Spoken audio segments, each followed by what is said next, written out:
Okay, let's start. Today we are going to discuss the medicine Antim crude. चलो, इस page में ये 2 page की मेडिसिन है और इस पेज में हमें आप देख रहे होगे जो अंडरलाइन पॉइंट्स है वही सबसे ज़्यादा इम्पॉर्टेंट हैं, वही रिपीटेडली आस्क्ड पॉइंट्स हैं। तो 4 पॉइंट्स हैं इस पेज में जो सबसे ज़्यादा इम्पॉर्टेंट है and will see those 4 points. Okay, पहला जो पॉइंट है वो है कॉन्स्टिट्यूशन। कॉन्स्टिट्यूशन कैसा है? For children and young people inclined to grow fat, calcaria, for the extremes of life, मतलब उन बच्चों के लिए और उन यंग पीपल के लिए जो कि जिन टेंडेंसी होती है मोटा होने की। इंक्लाइंड टू ग्रो फैट मतलब वो बच्चे और वो यंग पीपल जिनकी टेंडेंसी होती है कि वो जल्दी मोटे हो जाते हैं।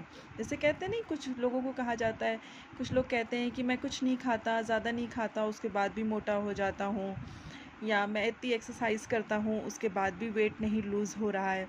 तो कुछ लोगों की ऐसा कॉन्स्टिट्यूशन ही होता है, ऐसी उनकी टेंडेंसी ही होती है कि वो बहुत ज़्यादा अपने फ़ैट को लूज़ नहीं कर पाते हैं, या फिर वो फ़ैट उनमें फ़ैट जो है वो रहता ही है। तो ऐसे लोगों के लिए ये मेडिसिन अच्छी है। और ऐसे में हम कैलकेरिया भी देते हैं, we all know. And antimonium crude is also for the extremes of life. Extremes of life का मतलब हुआ कि बच्चों के लिए और बूढ़े लोगों के लिए, ओल्ड पीपल के लिए भी। अब यहाँ पे ओल्ड पीपल का जिक्र हुआ, तो अब देखिए नेक्स्ट जो पॉइंट है वो ओल्ड पीपल के लिए है कि old people with morning diarrhoea suddenly become constipated और alternate diarrhoea and constipation, pulse hard and rapid. तो जो बूढ़े लोग हैं उनमें मॉर्निंग डायरिया की कंप्लेंट आती है। ये मॉर्निंग डायरिया, ये बहुत इंपॉर्टेंट पॉइंट है कि मॉर्निंग डायरिया, ओल्ड पीपल में मॉर्निंग डायरिया की मतलब उन्हें सुबह उठते ही they have to rush to the washroom. Plus और फिर वो उसके बाद ही क्या होता है कि मॉर्निंग डायरिया तो है लेकिन थोड़ी देर बाद वो कॉन्स्टिपेशन भी उनको हो जाएगा, उनको कॉन्स्टिपेटेड फील होने लगेगा। तो ऐसे लोगों में, ऐसे बूढ़े लोगों में, ओल्ड पीपल में आप देखोगे कि ऑल्टरनेट डायरिया एंड कॉन्स्टिपेशन है, कि कभी वो डायरिया की शिकायत है उनको तो कभी कॉन्स्टिपेशन की, लेकिन सुबह में जनरली उनको डायरिया ही होता है, morning diarrhoea. Pulse hard and rapid, pulse कैसी है? बहुत हार्ड है और रैपिड है, बहुत तेज़ी से चलने वाली पल्स है। तो ये कॉन्स्टिट्यूशन हो गया। तो कॉन्स्टिट्यूशन में क्या क्या हो गया? बच्चों के लिए और यंग पीपल के लिए जो जल्दी मोटे हो जाते हैं, and for the extremes of life means बच्चों के लिए और बूढ़े लोगों के लिए। ओल्ड पीपल के लिए क्या बताया? वो जिनमें मॉर्निंग डायरिया की कंप्लेंट होती है लेकिन उसके बाद ही वो कॉन्स्टिपेटेड भी फील करने लगते हैं। ऐसे में, ऐसे पेशेंट्स में आप देखोगे कि ऑल्टरनेट उनमें डायरिया और कॉन्स्टिपेशन होता है। डायरिया हुआ फिर कॉन्स्टिपेशन फील हुआ, फिर डायरिया हुआ फिर कॉन्स्टिपेशन फील हुआ, इस तरह से उनको ऑल्टरनेट कंडीशन उनकी रहती है। Pulse hard and rapid. फिर मेंटल जनरल्स में बहुत इंपॉर्टेंट पॉइंट है कि they have the irresistible desire to talk in rhymes और रिपीट वर्सेस। वो कोई भी बात जो बोलते हैं, जैसे एक ही बात को कई बार वो रिपीट करेंगे, एक ही सेंटेंस को कई बार बोलेंगे, अपनी ही बात को वो कई बार रिपीट करेंगे या फिर राइम्स में वो बोलेंगे, एक ही चीज़ को बार बार रिपीट करना। फिर है physical generals. when symptoms reappear they change locality or go from one side of the body to other।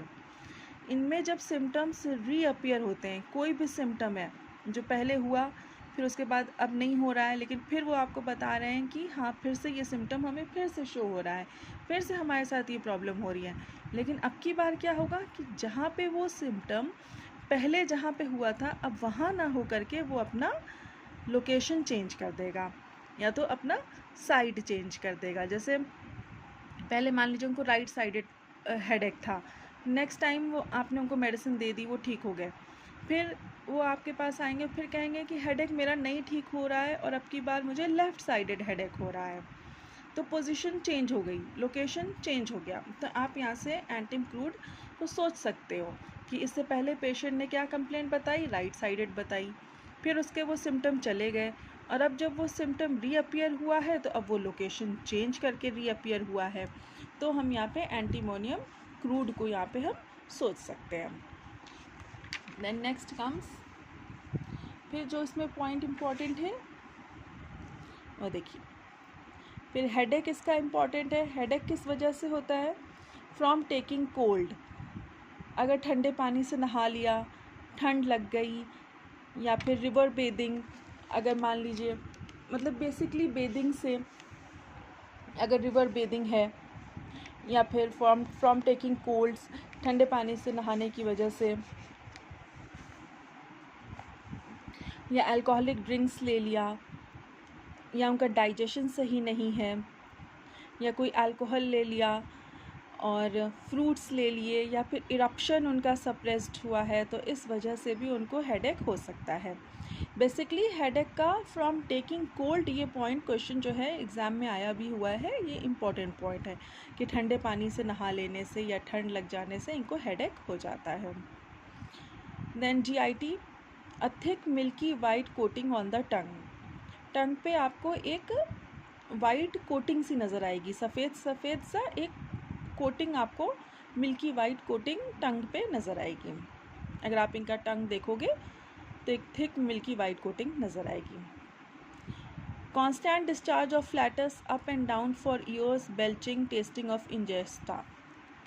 Mainly इनको, जैसे कि हमने पहले भी देखा था कि इनको GIT प्रॉब्लम है, उनको कभी कॉन्स्टिपेशन फील होता है, कभी डायरिया होता है, ऑल्टरनेट कॉन्स्टिपेशन एंड डायरिया है। उसके साथ ही साथ इनको ऐसा लगता है कि जैसे इनके पेट में जो फ्लैटस है, जो गैस जिसे कहते हैं, वो कभी ऊपर जा रही है, कभी नीचे जा रही है, और ऐसा ये सालों से इनको ये प्रॉब्लम है। बेल्चिंग है, डकार आना, और बेल्चिंग के टाइम पे, डकार आने के टाइम पे जो कुछ भी खाया हुआ है वो टेस्ट मुंह में आ जाना, इस तरह की प्रॉब्लम इनको, ऐसे पेशेंट्स को रहती है। वो आपको बताएंगे कि मुझे जैसे लगता है कि गैस जो है, एयर जो है वो मूव कर रही है, ऊपर से नीचे जा रही है, सालों से ये प्रॉब्लम उनको है। बेल्चिंग, डकार आना, और डकार के साथ साथ जो कुछ भी खाया पिया है वो सब कुछ, उसका टेस्ट उनके माउथ में आता है। Then respiratory system, loss of voice from becoming over heated, जैसे अगर बहुत गर्मी लग गई उनको, बहुत गर्म रूम में हैं या वो गर्म इन्वायरमेंट में हैं, तो उनको बोलने में तकलीफ़ होगी, उनकी आवाज़ ही उनके मुंह से नहीं निकलेगी। Loss of voice from becoming over heated.